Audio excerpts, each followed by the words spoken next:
All right, welcome back to the Mo Levy Show. Today, our first guest, David. How are you doing, brother? Doing good, brother. It's an honor to, you be in my show and now I'm in your show. Yes, sir. You know it, bro. So, I want you to start us off here and kind of tell us. I know I'm sure you have a very unique story, especially compared to other people, because a Latino Jew, and I don't know. I think you got even more history there, and I would love to hear your brief story. If you had to summarize your life as a movie and a story, how would you present that? We'd love to hear that real quick. Ooh, I love that. That's a great question. So, let me bring it back, take you back in time. So basically, I my mom is Jewish, my dad is he's Mexican, he's Catholic, and I was raised more by my mom. So my mom was very traditional, doing Shabbat every week. We had to, make sure keep things kosher. She was my role model, and the fact that my mom adopted five kids and took in so many families into her home, I feel like that has shaped the person I am today. And what's fascinating too is when I first came to an Orthodox shul in Chicago, which is the same shul your mom grew up in, which is pretty cool. Mishnah Gemara, that's the name of the shul. What's fascinating is I was the first Latino to ever be in that synagogue. And it was predominantly Ashkenaz. And what was amazing is I came there when I was like maybe, let's just say teenage years, 12 or 13. And what's amazing, I brought my friends, my family, and they were all Latinos. We're talking people from Puerto Rico, Colombian, Mexican. And what's fascinating is I've never pushed on them to be Jewish. What's amazing is that through time and them like asking questions, going to a Shabbat service, going to a class of Torah, they all converted and became Jewish. Whoa. Yeah. And now the show is like, I would say 60% all Latinos. And when we do Shabbat services, it's not only in Hebrew, it's in Spanish, it's in Yiddish. And you see something you don't really see in the Orthodox community. Usually and you know it too, like most Orthodox community, when you go daven, when you pray, Sephardic goes to their shul, Ashkenaz go to their service, Hasidic goes to their service. But the shul I grew up in is so diverse now, and I felt like I became a pioneer to bring my people closer to Hashem. Whoa. That's awesome, bro. Did you always live in Chicago? Always, always born and raised, brother, born and raised. Wow. What was it like growing up, going to school there in public school? Did anyone ever mess with you, cause any trouble? You had to like show people what's up a little bit, or It's sad that I got bullied in high school. And and it's sad. I would say, you know, I think 80% of the world have never met a Hispanic Jew, which is really sad. Um, when I went to that school, a lot of the students there, they thought I was trying to be Jewish, and I wasn't. I was being myself. I had peyo all the way to here, which is crazy. really? Yeah, yeah. I wear a kippah, and then I took it off because people judged me for wearing the kippah. I didn't feel, um, I guess, comfortable in my own self, right? And I got into a lot of fights for defending myself. I remember one time I mentioned in my book called Shabbat in Chicago. Please check it out on Amazon. But one of the chapters is fascinating. I talk about where I was in this class and this popular girl, she was real pretty. And she said in front of everyone, she started laughing. She's like, "Look, guys, David's trying to be Jewish." And everybody laughed. And my teacher, Miss Feldman, she was Ashkenaz, she stood up for me. And I love this. She said, my best friend happens to be Mexican and Jewish. And everyone stayed quiet. And I love that. And Miss Feldman, she pulled me to the side in class and basically she told me that, we have to help each other out. And I thought that was beautiful. And I say this a lot of times, right? Even Purim, right? Purim is a big holiday, right? We just happened, right? I can share this little small piece, but and I told Moshe about it in my last podcast, where his father invited me to a Megillah reading, which is when you go and listen to the story of Esther in Hebrew. So I'm so excited. I got my costume. I'm looking fresh. I my kippah or my yarmulke, and I go to this Mesivta yeshiva school, and it's so sad. But when I get there, these yeshiva boys, all black and white, and I say, "Hey, shalom, my brothers. Chasameach, you're right." And they didn't want to let me get through, and it was sad. And I was like, "Yo, I'm here." And they're like, "Are you lost?" I'm like, "Nah." And I'm like, "I'm here for Daniel Levy. He's my friend. He told me to come." Sorry, bro, we're not letting you in. Think you in the wrong place. And what they don't know is I know martial arts, so I'm not afraid to fight. You know what I'm saying? Like, Yeah, like I bro. know my stuff. The rabbi comes down, do do do do. What are you guys doing? Let him in. He's trying to listen to the Megillah. And so, the guys they felt bad, right? They're like, sorry, rabbi. And I look at them and I'm like, that's right. You know what I'm saying? Suck it, yo. Yeah. So the rabbi pulls me aside and he goes, I'm sorry you had to go through that. And I said, Rabbi, I thank you for being actually a big person, for actually using your voice, because you could have walked away, ignored it, but you stepped up as a rabbi, you helped out the situation, and you had my back. Mm, And I am very grateful. And he's like, man, I feel really bad that this happened. I said, Rabbi, this is the things I go through being Latino and being Jewish. We're kind of stuck in the double standard in the Latino community. They want us to be Catholic or Christian. So I don't fit their mm. criteria. In the Jewish community, I don't look Jewish enough, you know? I got too much swag, and that's okay. But that's what makes me different. But that's to sum it up about my story, brother. That's a good question. Good question. That's crazy. Did you ever have to get in like actual fights? Yeah, I not in that yeshiva. Luckily, the boys they were good. But in high school, I got into a lot of fights. And it's sad, right? Like, luckily I didn't lose. I always won the fight. I defended myself. But it's sad that, I wish people could like do their homework, right? I always say this is something that people don't know is like, why is that people don't ask a black Muslim, why is he Muslim? Or how is he Muslim, right? They never question his faith. Mm. But when it's someone who's Jewish, right? Or someone who's black or Latino or Asian, we always get asked, are you really Jewish? Is your mom Jewish? Are you a convert? And they say that you should never be. Here's the thing that Moshe and I, we know this, but the moment you convert, whoever it is, right? You're never supposed to ask them, are you a convert? Right? Yeah. It's like against everything because they're technically now this part of this way of life, right? So I think that we have to retrain ourselves to watch out how we talk to our brothers and sisters, whoever, right? Just try to get to know them first and then make your conclusions, but don't guess. You know what I'm saying? Right. Especially don't be like, "Hi, nice to meet you. Are you a convert?" Oh, very cool. Yeah, right, Um, right.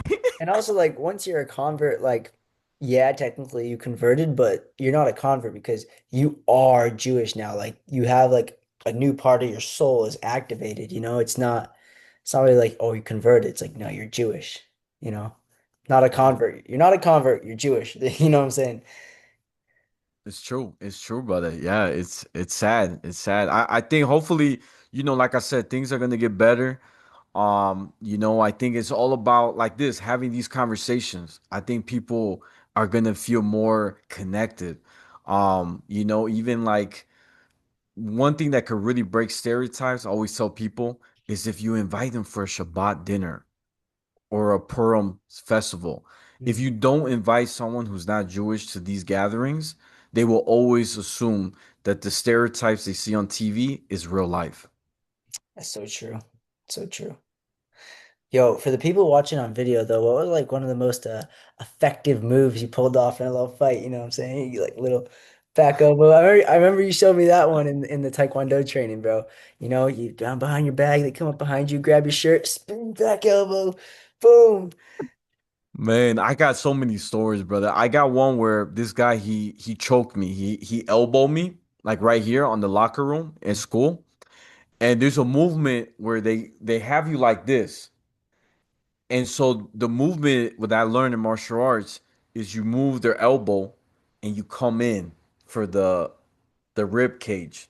Hmm. And that's a move that is one of my favorites, but it really works because I thought it didn't work, and then it actually happened.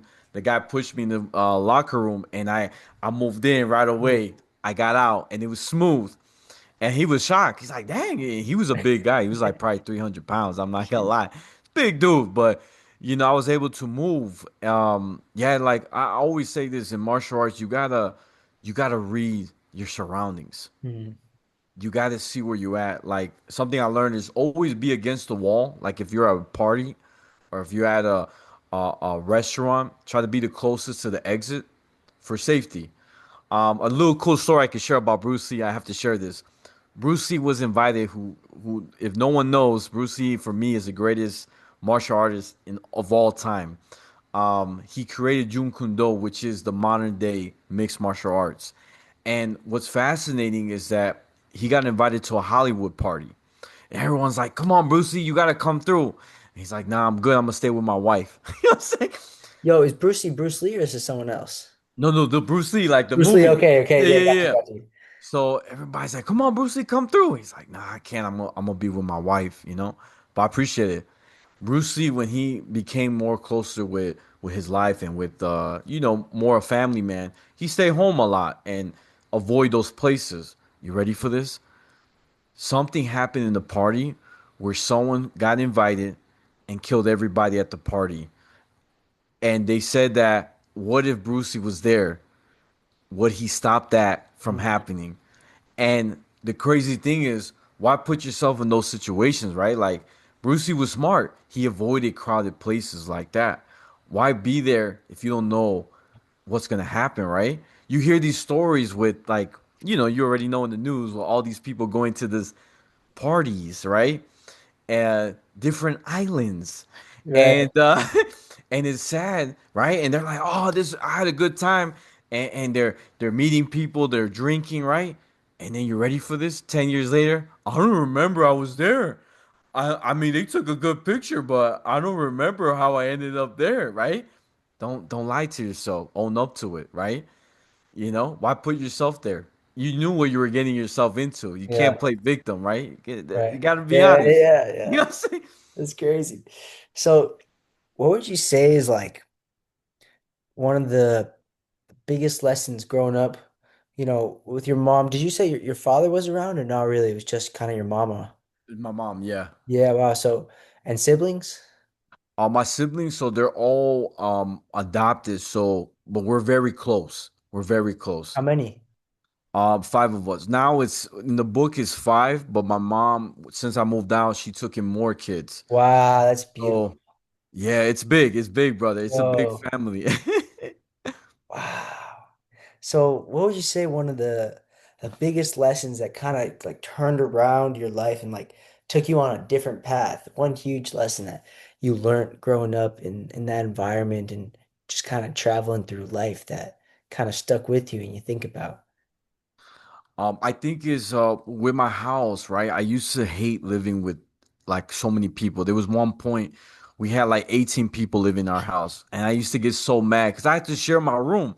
I said, "Mom, why we have so many people?" And my mom said these words I never forgot.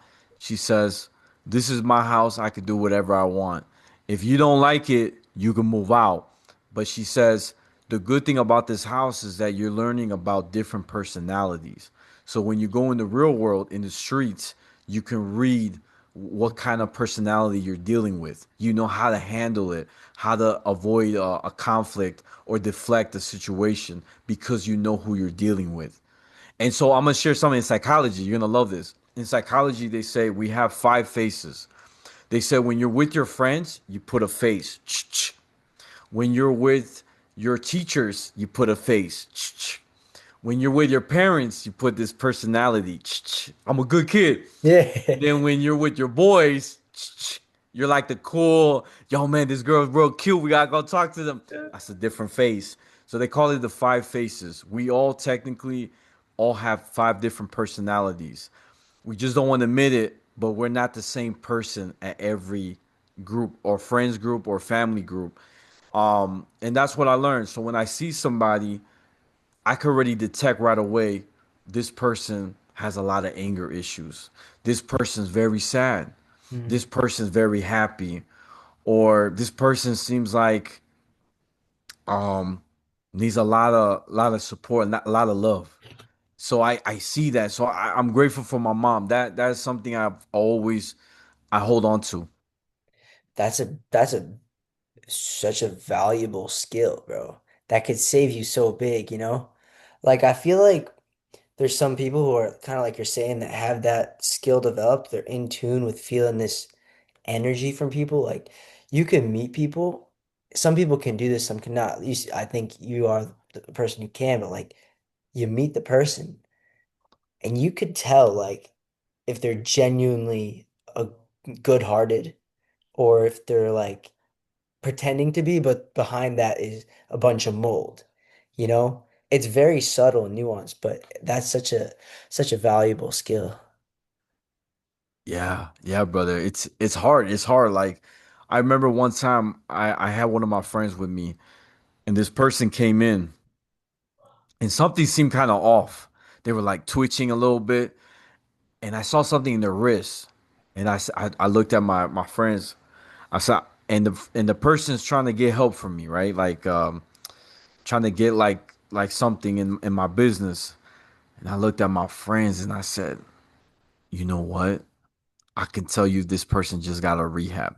They're like, "No way. How could you tell?" Look at the wrist. And the wrist had like this white band around. Mm. And you ready for this? The person opened up and said, "Yeah, I just got a rehab today." Oh, shit. And they're like, "Yo, how'd you know?" I said, "Look, I deal with a lot of different people. I can detect right away. Sometimes I may not know exactly, right? I'm not like a god or pharaoh, but I can sense it. And it's cool. My degree is communication. They call this personality theory, where you see somebody and you can base on them by their personality. You compare it with somebody that you are familiar with, and that's how you kind of predict what's the person like. Mm. Wow. That's really cool. You know, bouncing back to what you said about the different faces, like, I think that's a very cool point to bring up. And I think it's like there's two parts to that. It's like, in my opinion, like one is like different people just bring out different parts of us, you know? Like my friends will bring out more like that like goofy side of me where I look like a totally different person. I'm just like laughing the whole time, like making jokes. And then there's like someone else who brings out like the more serious sort of part of you. I think that's like one aspect. And then the other aspect is like really putting a mask on of like, I need you to like me, and I think you're gonna like a serious person. So, right? My mom, I want her to like me, so I'm gonna be a good boy now. Right? It's like very inauthentic, but I think we all do it to a degree. But something I've definitely been working on is trying to be like more authentic with everybody and like not put my mask on. Like, okay, I'm taking this mask off, and if you don't like it, that's cool. Yeah. You know? And here's another thing. If they don't like you, it's okay because you know what? We can't please everybody in the reality, right? You sometimes people are just jealous because they see the light in you. Mm, Or they just don't understand you. That's why they feel a type of way, you know? And I learned that there's a quote, it says misery likes company because people feel miserable about life, they want to bring you down. The moment you take it personal, they win the battle because they want to drag you down. You just can't let it affect you. mm. Yeah, it's so true. It's like such a sleazy way of making themselves feel better, you know? Yeah. You're here, I'm here. Well, I gotta do all this work to get it here, so I'm just gonna. pull you down. Hey, look at that, right? Yeah. So that actually leads into like another good question to have is like, how did you get into posting on social media? And that's part one. Part two is I would assume that when you first started, you were probably in your head about it a little bit. What are people going to think? Starting a podcast, writing a book, posting all these awesome shorts, especially that Batman short, bro. Love that one. My favorite. But how did you overcome the fear of what people are going to think of you? Because I'm sure there's a lot of people who are like, yeah, I want to post.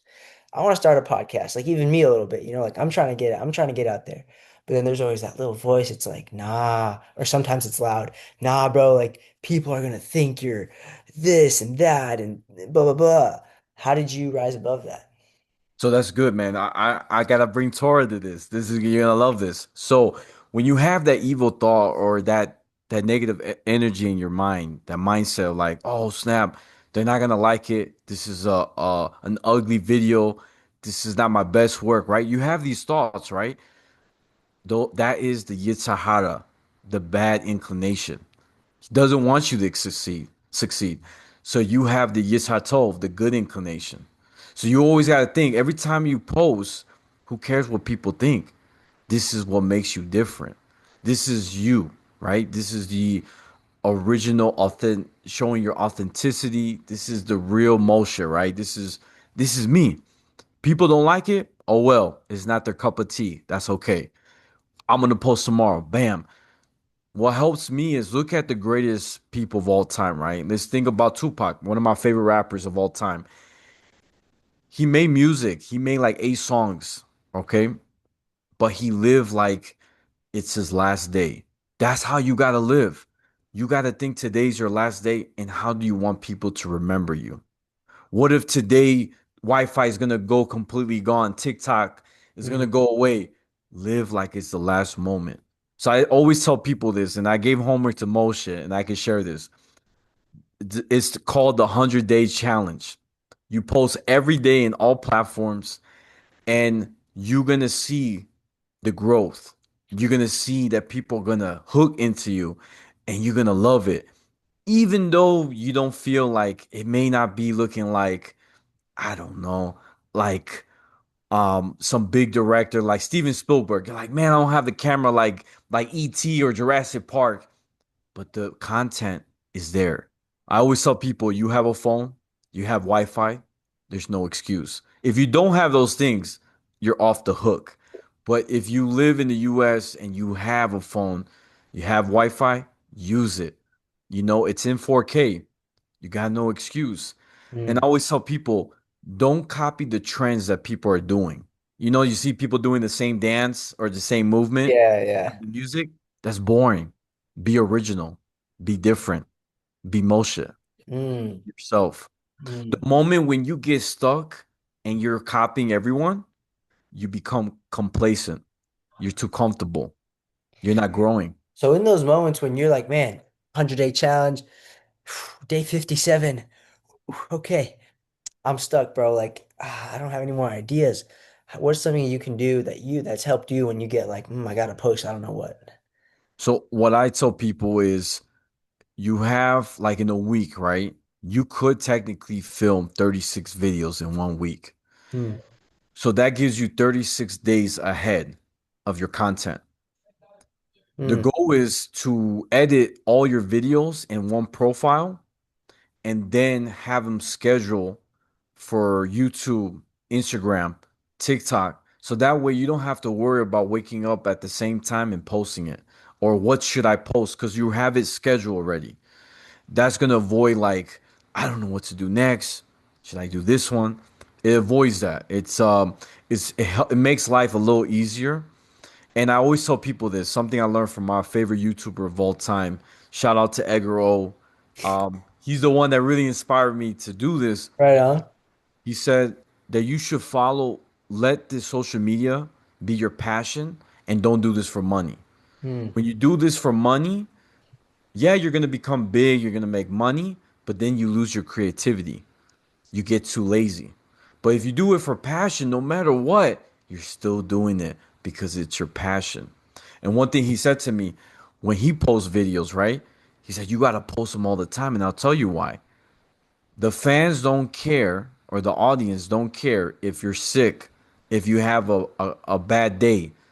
They just want to see content. The moment that you miss one day, you're a one hit wonder. You're not serious. I'm going to go to a different channel. Goodbye. Click. You lost a subscriber. So you don't want to be that way, right? You want to show that you're always posting.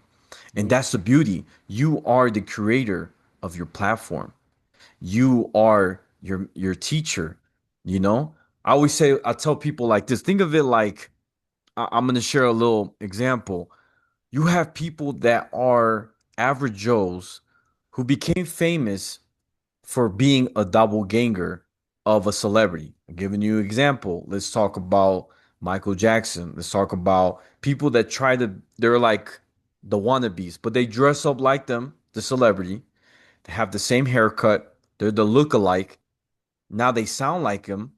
They eat the same way, and they became famous. But you ready for this?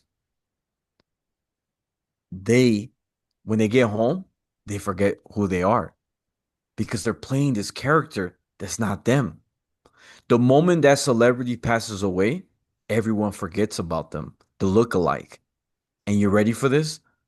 Their viewers goes down, the subscribers drops because now there's no originality. You're a fake person. Mm. This whole time you've been putting an act. Now we take this with martial arts. You ready for this? Martial arts, when we used to study together, it's to you learn from the master, you kind of copy his flow, his style, and then eventually you become the teacher. But most people, they get stuck being the learner, the mimicker. They never grow and become their own teacher. I like what you said about keeping it a passion because like for me, one of my problems is like as soon as I'll start to take it too serious, like the posting and the creating, it drains my creativity and it drains my desire to like create.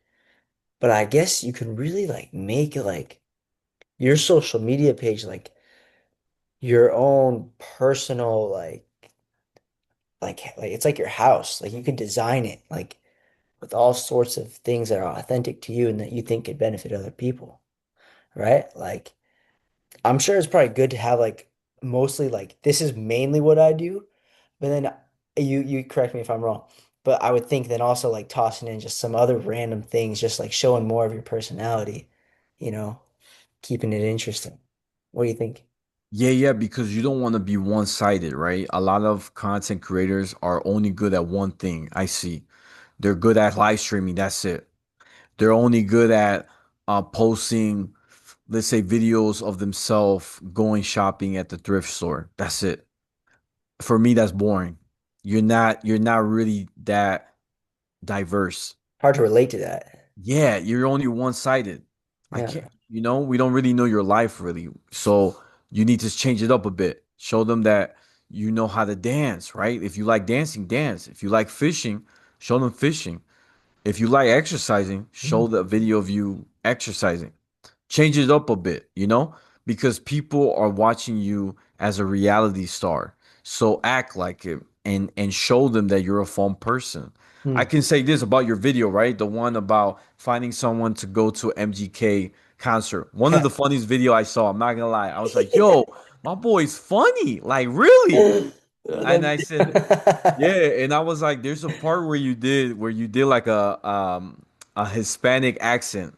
And I was like, yo, that's my brother right there. I don't know if he got it from me, maybe hanging out too much around me, but I was like, dang, that's my brother. I like that. He's changing it up and he's making it's a funny video. I like that the editing, the transitions. You did a Yeah, really good job, bro. I gotta thank give you. you I props. appreciate that. That video, making that video, bro, it was super fun. Like probably one of the most fun videos I made.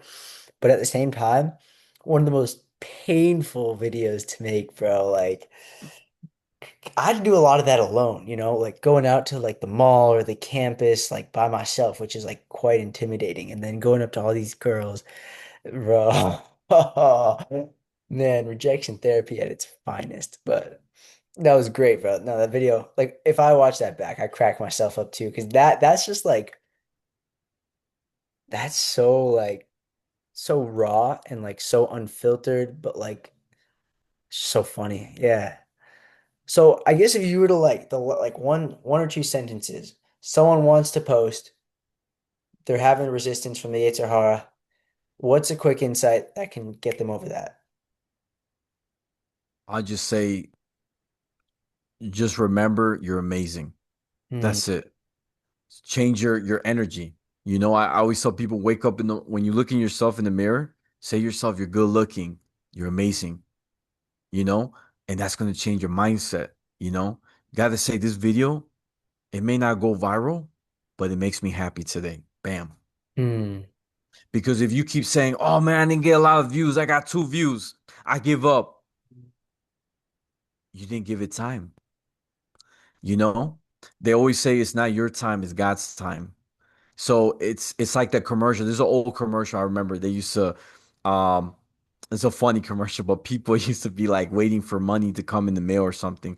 In the commercial, it will say, "It's my money and I want it now." That's how they act when they don't get what they want. They say the same thing. Come on, God, like I want this right now. But it's not their time. It's God's time. You know? I know people that became big, celebrity or influencers after 5 years.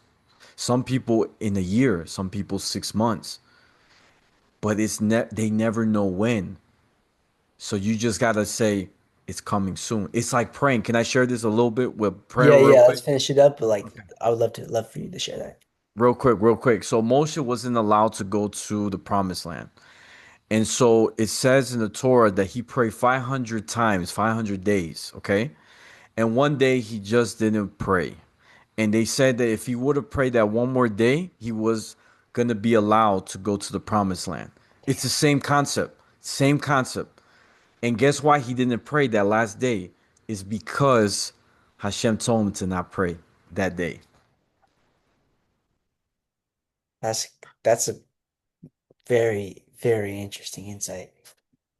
Wow. What does that mean to you when you hear that? That means when you pray, you got to do it every day, whatever it is. If Mm, it's to find consistency. consistency, when it's to pray for a wife, a house, you got to do it every day. When you forget that one day, tomorrow, let's say you forget tomorrow, you have to start all over again. The 500-day challenge. So if Moshe did 500 and I'm giving you 100, you gotta do 500. You know what I'm saying? You gotta do 500 because if Moshe could do 500, you can do 100. Same Mm, goes for prayers and posting videos. Do it every day. Don't stop. Remember, do you want to be that person that's what if? Oh, he used to be a star.